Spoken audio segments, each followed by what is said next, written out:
mass-to-mass stoichiometry, we use the mass of one element to find the mass of the second element.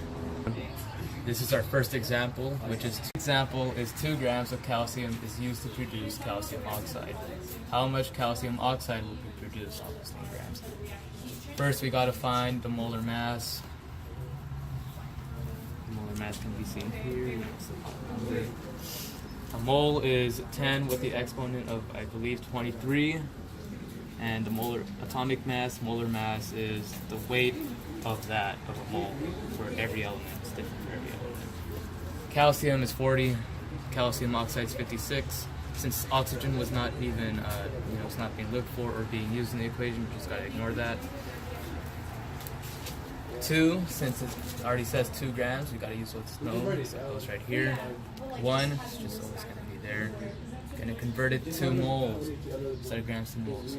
So gotta put the 40 right there, gotta put the mole right here, since 40 grams makes up calcium. This is the mole to mole ratio. It's pretty important. Gotta use the coefficients on these two. That's how we got this. Follow the arrows. Then we're doing the same thing that we did right here, but for calcium oxide. Then we do the math, just multiply straight across, get the fraction, solve the fraction with division. This is what you end up with. How much KClO3 must be heated to obtain 2 grams of oxygen? First, you have to find the 2 of KClO3 and 2 KCl plus 3 oxygen 2. And the molar mass would be 102 grams or more for the KClO3. For the 2 KCl, it would be 74 grams or more for the 2.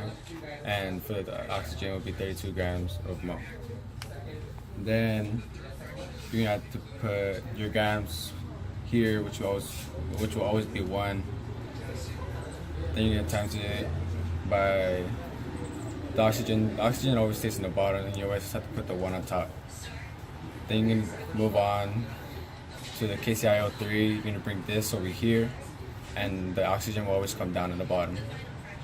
Next, you're gonna have to put the 122 grams on top for the KClO3. You're gonna divide that by 1 KClO3 because this always just by the 1. Then you're gonna times all this together, which would be 224 divided by 96, and we get you 2